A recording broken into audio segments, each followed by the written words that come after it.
देहरादून में प्रांतीय रक्षक दल के स्थापना दिवस पर रैतिक परेड का आयोजन। सीएम पुष्कर सिंह धामी ने ली सलामी, कहा अनुशासन, कर्तव्य निष्ठा, सेवा भाव होना चाहिए। मुख्यमंत्री पुष्कर सिंह धामी ने सचिवालय में वन विभाग की समीक्षा की है। अधिकारियों को सीएम ने दिए दिशा निर्देश, मानव वन्यजीव संघर्ष को खत्म करने के लिए करे प्रभावी प्रयास। विकासनगर में कांग्रेस की बड़ी बैठक। दिल्ली में वोट चोर गद्दी छोड़ रैली की तैयारियों पर हो रही चर्चा। चक्राता विधायक प्रीतम सिंह ने तैयारियों की समीक्षा की। उत्तराखंड के दून बासमती धान को मिलेगी अब नई पहचान। सीएम पुष्कर सिंह धामी के निर्देश का हो रहा तेजी से पालन। बासमती धान की पैदावार को एक बार फिर से किया जाएगा पुनर्जीवित।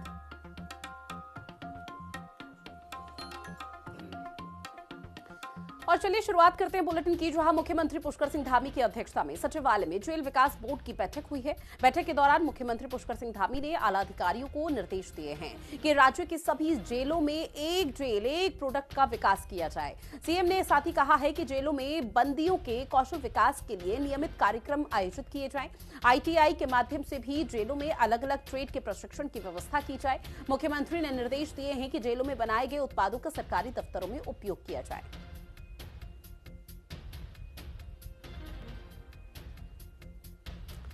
तो देखिए, सीएम पुष्कर सिंह धामी की अध्यक्षता में एक बड़ी बैठक हुई है, जहां जेल में जो यहां पर कैदी हैं, जो बंदी हैं, उनको लेकर कहा गया है कि उनका प्रशिक्षण शुरू करना है ताकि वो भी तेजी से विकास कर पाएं और उनका जो यहां पर मेंटल स्टेट है वो भी किसी तरह से सुधर सके। उसको लेकर सचिवालय में जेल विकास बोर्ड की बहुत बड़ी बैठक हुई है, जो कि संपन्न हो चुकी है, जिसकी अध्यक्षता खुद मुख्यमंत्री पुष्कर सिंह धामी की तरफ से की गई है। अधिकारियों को दिशा निर्देश जारी किए गए हैं, जिसमें यह भी कहा गया है कि जेलों में कई कार्यक्रमों का आयोजन किया जाना चाहिए। वहीं उत्तराखंड के उत्तरकाशी में देवदार के पेड़ों को काटने के मुद्दे की गूंज अब राज्यसभा में सुनाई दी है। आपको बता दें कि यह मुद्दा छत्तीसगढ़ से कांग्रेस की राज्यसभा सांसद रंजीत रंजन ने राज्यसभा में उठाया। कांग्रेस की सांसद रंजीत रंजन ने आरोप लगाया है कि उत्तराखंड के इको सेंसिटिव जोन में 6000 पेड़ काटने की अनुमति दे दी गई है, जिस पर उत्तराखंड की सियासत और गर्मा गई।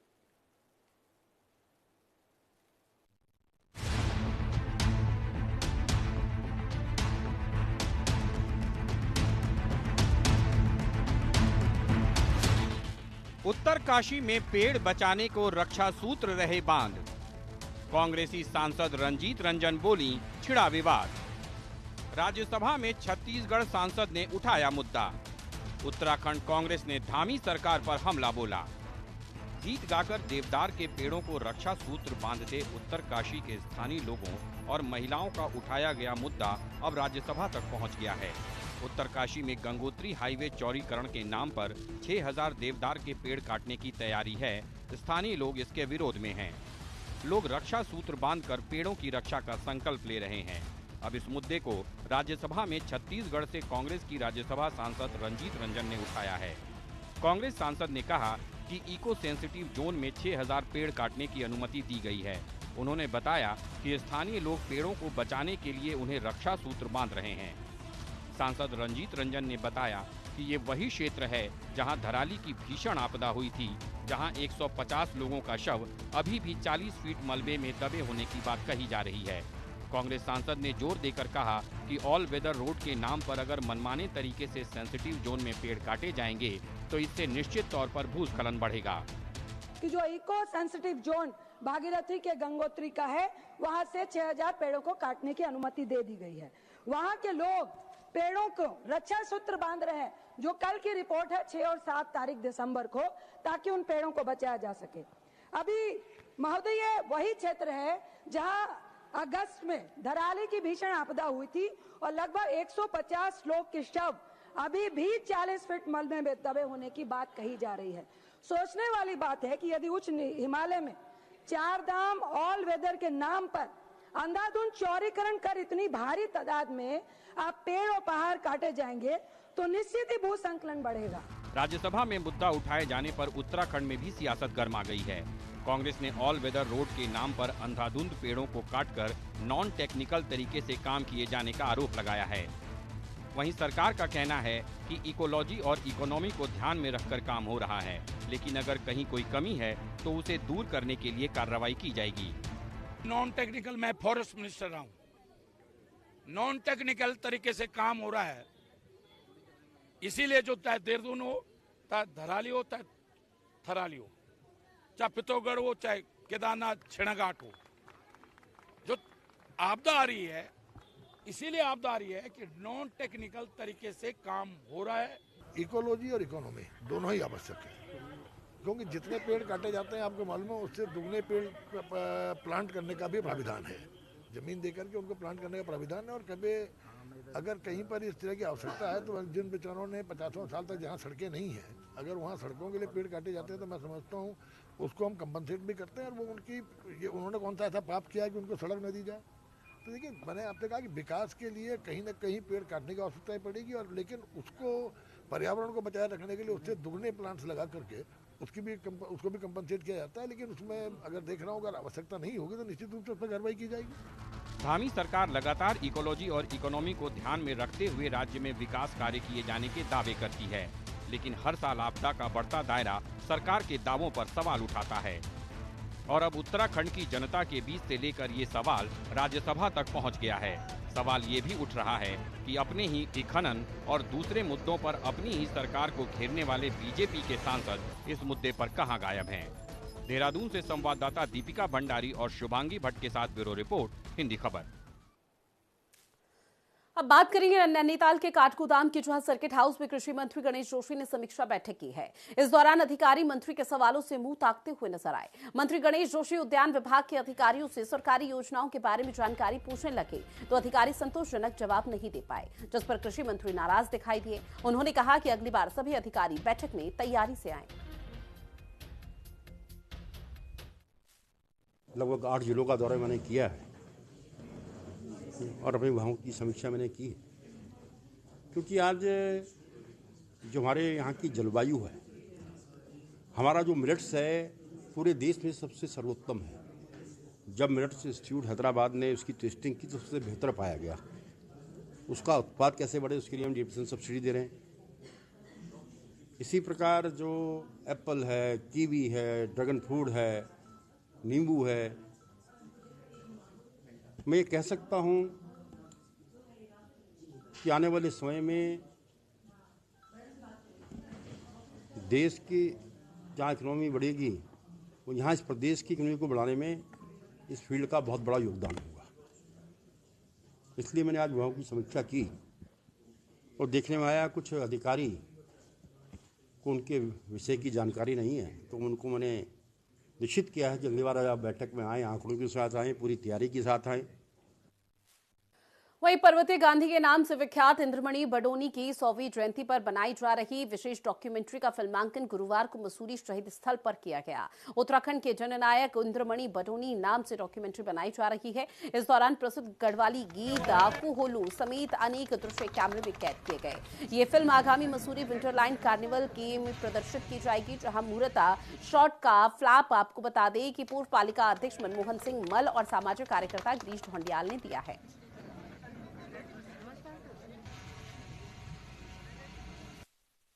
लोगों ने जो है एक कोशिश की है कि जो बडोनी जी की जीवनी रही है, जो उनका जीवन संघर्ष रहा है, जो उन्होंने उत्तराखंड राज्य निर्माण के लिए योगदान दिया है, वो सब हम जो है जनता के बीच लाएं। नई जो हमारी पीढ़ी, नई बच्चे हैं उनके सामने लाएं, तो हम उनकी एक डॉक्यूमेंट्री बना रहे हैं।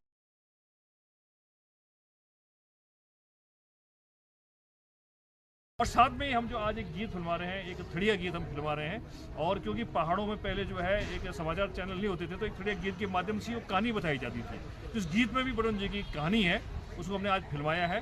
और लगभग हम उनके गांव जो खोड़ी है वहाँ भी वो आए हैं, उनके उनका आश्रम रचा, उनकी अंतिम उनकी जो मृत्यु हुई वहाँ पर भी हम गए, उनके लोगों से हमने बात की है। बहुत सारे हमने जो मेडल इकट्ठा कर रखा है। और 24 दिसंबर को, क्योंकि ये जो फिल्म बन रही है उनकी 100वीं जयंती है, उस पर विशेष बन रही है, इसलिए 24 दिसंबर को जो है हम यहाँ मसूरी में जो है टाउन हॉल में इस फिल्म को लोगों को दिखाएंगे। अब बात करेंगे हरिद्वार की, जहां हाईवे पर भीषण सड़क हादसे में 2 लोगों की दर्दनाक मौत हो गई, जबकि 2 गंभीर रूप से घायल हो गए हैं। आपको बता दें कि हादसा प्रेमनगर फ्लाईओवर पर हुआ है, जब रुड़की की ओर से आ रही देहरादून नंबर की तेज रफ्तार कार हाईवे पर मरम्मत कार्यों के लिए रखे जनरेटर से टकरा जाती है। टक्कर इतनी जबरदस्त थी कि कार ने कई बार पलटी खाई। इस दौरान वहां सो रहे 2 मजदूर भी कार की चपेट में आ गए और कार सवार 2 युवक भी घायल हुए हैं। ये जानकारी हुई है कि वो गाड़ी बड़ी स्पीड में थी और वो उन्होंने सिर्फ ऑन लगाए थे, और और जिसमें कि वो गाड़ी एक्सीडेंट हो गई और जो 2 लोग उसमें काम कर रहे थे या लेटे थे, ये जानकारी संभव नहीं हो पाई अभी। वो उसमें उसकी चपेट में आ गया हादसे में। तो मौके पे पुलिस गई थी। मौके पे पुलिस ने चारों घायलों को हॉस्पिटल भेज दिया था। उसमें जानकारी देर रात ये हुई थी कि एक जो चालक था, गाड़ी चालक, उसकी डेथ हो गई थी और एक जो मजदूर था उसकी डेथ हुई थी। बाकी जो घायलों का इलाज चल रहा है और जानकारी की जा रही है। NHI से भी इस संबंध में बातचीत करके जानकारी की जा रही है कि ये हादसा मतलब लापरवाही क्यों हुई है। अब खबर रुद्रपुर से है, जहां पर ऑपरेशन काल नीमी के तहत फर्जी बाबाओं पर एक्शन जारी है। इसके तहत करीब आधा दर्जन संदिग्धों को हिरासत में लेकर पूछताछ भी शुरू कर दी गई और उनके कागजों की जांच जारी है। आपको बता दें कि मुख्यमंत्री पुष्कर सिंह धामी के निर्देश पर प्रदेश भर में पुलिस प्रशासन द्वारा ऑपरेशन काल नीमी चलाया जा रहा है। अब इसी क्रम में रुद्रपुर कोतवाली पुलिस ने बुधवार की सुबह बाजार क्षेत्र में भगवा चोला पहन आकर घूम रहे आधा दर्जन संदिग्धों को एहतियातन हिरासत में ले लिया है। देखिए, मुख्यमंत्री उत्तराखंड महोदय द्वारा लगातार ऑपरेशन काल नीमी के तहत कार्रवाई की जा रही है और इसी क्रम में जनपद उधम सिंह नगर में भी लगातार कार्रवाई की जा रही है। आज इसी में कोतवाली रुद्रपुर क्षेत्र में बाजार चौकी क्षेत्र में 5 संदिग्ध साधु वेश में घूमने वाले लोगों को पूछताछ हेतु कोतवाली बुलाया गया था। इन 5 से आधार और इनके अन्य ID कार्ड लिए गए और इनको भविष्य के लिए भी हिदायत दी गई। इसी तरह ऑपरेशन काल नीमी में हम पूरे जनपद में लगातार हर थाना क्षेत्र, हर कोतवाली क्षेत्र में लगातार तस्दीक कर रहे हैं और लोगों का सत्यापन कर रहे हैं। ऋषिकेश में आवारा पशुओं का आतंक थमता हुआ नजर नहीं आ रहा है। शहर की सड़कों से आवारा पशुओं को नहीं हटाया गया, जिसकी वजह से सड़क दुर्घटनाएं हो रही हैं। ताजा मामला देहरादून रोड पर कोतवाली के सामने देखा गया, जहां पर आपस में लड़ रहे 2 सांडों की चपेट में बाइक और स्कूटी सवार आ गए। सांड लड़ते लड़ते एक दुकान तक भी पहुंच गए। गनीमत तो ये रही कि इस हादसे में किसी की जान नहीं गई है। इस घटना की ये वीडियो सोशल मीडिया पर अब तेजी से वायरल हो रहा है, जिसमें लोग नगर निगम से आवारा पशुओं को पकड़कर शिफ्ट कराने की मांग कर रहे हैं।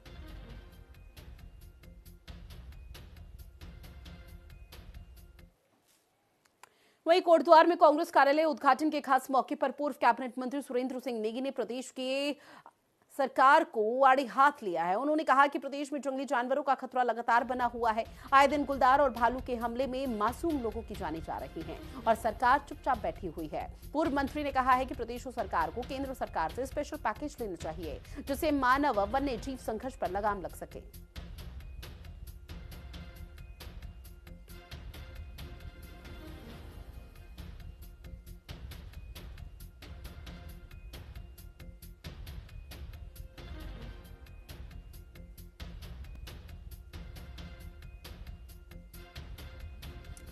तो देखिए, उत्तराखंड में पिछले कुछ समय से अलग अलग जिलों में कुछ ऐसे मामले सामने आ रहे हैं, जहां पर गुलदार, जंगली भालू, हाथियों की तरफ से मासूम लोगों पर अटैक किया जाता है, जिसको लेकर उनकी जानें चली जाती हैं। वन विभाग की तरफ से ये कहना है कि हम लगातार रेस्क्यू कर रहे हैं। अब जानवरों के लिए यहाँ पर तमाम जो पिंजरे हैं वो भी यहाँ पर लगाए गए हैं, लेकिन उसके बावजूद भी कोई बड़ी सफलता वन विभाग के हाथ नहीं लग रही। लेकिन अब इस पूरे मामले ने एक नया मोड़ ले लिया है और वो है राजनीति का, क्योंकि ये राजनीति का अखाड़ा बन चुका है, जहां पर कांग्रेस की तरफ से अब राज्य सरकार पर आड़े हाथ लिया जा रहा है और राज्य सरकार से सवाल पूछे जा रहे हैं कि आखिर इतने मासूम लोगों की जान जंगली जानवरों की वजह से गई है, तो ऐसे में सरकार चुपचाप क्यों बैठी हुई है? सरकार की तरफ से कोई कदम क्यों नहीं उठाया जा रहा?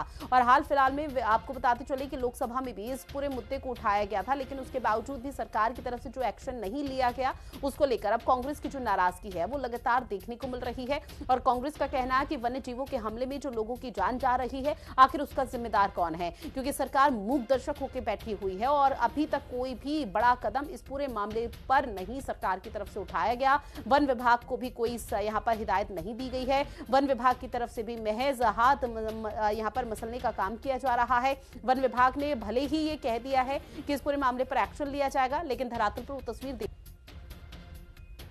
आज पूरे उत्तराखंड जंगली जानवरों की चपेट में है। हर रोज कोई न कोई व्यक्ति किसी न किसी क्षेत्र में, किसी न किसी गांव में मारा जा रहा है और सरकार मौन बैठी है। आखिर कब तक ये सरकार मौन बैठी रहेगी, इस पर चर्चा की गई। जिस प्रकार हमने कोटद्वार को जो है सोलर फेंसिंग से आच्छादित कर दिया था और फिर जो है उसको बाढ़ बनवाई थी, यहाँ पर दीवार बंदी करवाई थी, उससे जो है रुके, लेकिन अब क्षतिग्रस्त हो गए।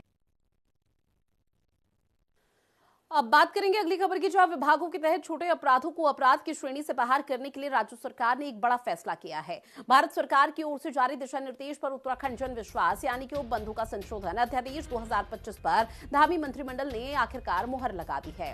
नियोजन विभाग ने प्रदेश में कुल 52 अधिनियम चिन्हित किए हैं, जिनमें सजा के प्रावधानों में बदलाव किए जाने हैं। पहले चरण में तमाम विभागों के साथ कानूनों में बदलाव किया गया है, जिसके तहत कुछ कानूनों में जेल की सजा को कम किया जा सकता है, तो वही तमाम कानूनों में जेल की सजा को हटा दिया गया है। हालांकि ये जरूर है कि जुर्माने की राशि में काफी ज्यादा बढ़ोतरी का प्रावधान भी किया गया। वहीं वन्य जीवों के बढ़ते हमले के मुद्दे पर कांग्रेस अब मुखरता के तहत आगे बढ़ रही है। कांग्रेस प्रदेश अध्यक्ष करण महारा और तमाम दिग्गजों की तरफ से सरकार से सवाल पूछा जा रहा है और कहा यह जा रहा है कि सरकार इस ओर कोई ध्यान नहीं देगी तो उत्तराखंड के लोग अपनी रक्षा के लिए हथियार उठाने से भी गुरेज नहीं करेंगे। जिस पर बीजेपी के प्रवक्ता और विधायक विनोद चमोली ने कहा है कि कांग्रेस के प्रदेश अध्यक्ष को हथियार उठाने की जैसी बातों से बचना चाहिए। विनोद चमोली ने कहा कि सरकार का ध्यान इस पर है और मुख्यमंत्री इसकी मॉनिटरिंग लगातार कर रहे हैं।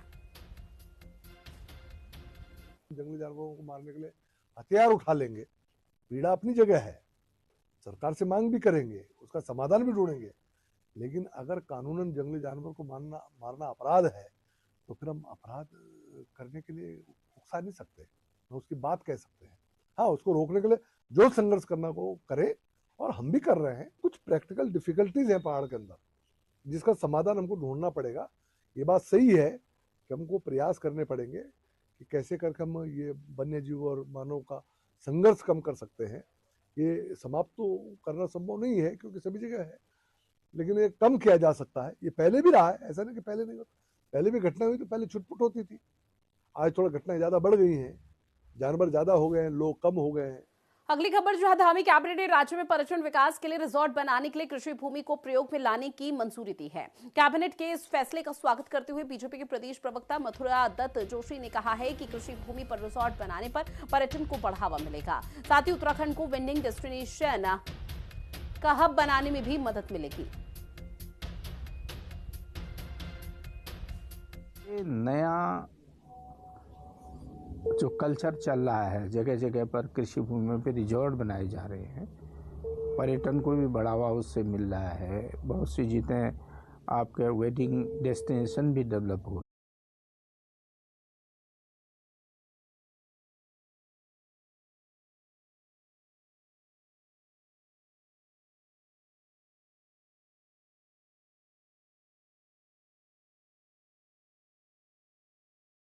इस दौरान किया गया है, जहां वार्षिकोत्सव कार्यक्रम में सीएम पुष्कर सिंह धामी उपस्थित रहेंगे। दीपिका मेरी सहयोगी हमारे साथ लाइव बनी हुई है। दीपिका, चूंकि देखिए सीएम पुष्कर सिंह धामी का जो दिन भर का स्केड्यूल है वो काफी व्यस्तता भरा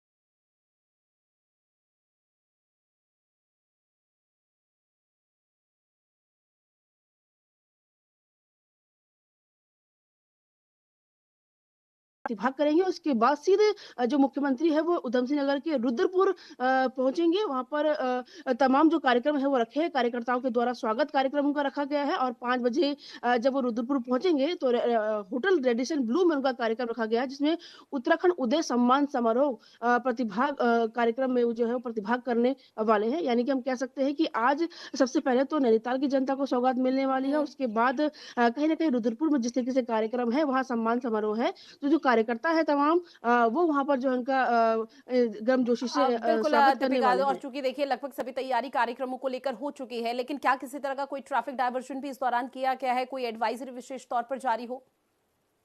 जी, बिल्कुल देखिए जब भी मुख्यमंत्री का कहीं पे भी दौरा होता है या कोई कार्यक्रम होता है तो उसमें खासतौर पर पुलिस जो है वो तैनात रहती है चप्पे-चप्पे पर ताकि कोई भी ऐसी सुरक्षा में चूक ना हो और इसी को लेकर के चाहे हम नैनीताल के भीमताल की बात करें, घोड़ाखाल के सैनिक स्कूल की बात करें या फिर हम रुद्रपुर की बात करें होटल रेडिसन ब्लू वहाँ पर तमाम जगहों पर जो रूट है वो डाइवर्ट किए गए हैं। चप्पे-चप्पे पर पुलिस जो है वो तैनात रहेगी ताकि सुरक्षा में कोई चूक ना हो और खासतौर पर अधिकारियों को निर्देश दिए गए हैं कि वो ड्यूटी पॉइंट पर समय से पहले पहुँच जाएँ। ठीक है दीपिका, जानकारी साझा की उसके लिए बहुत शुक्रिया आपका। और इन्हीं तमाम खबरों के साथ बुलेटिन में इतना ही। आप बने रहिएगा हिंदी खबर के साथ। नमस्कार।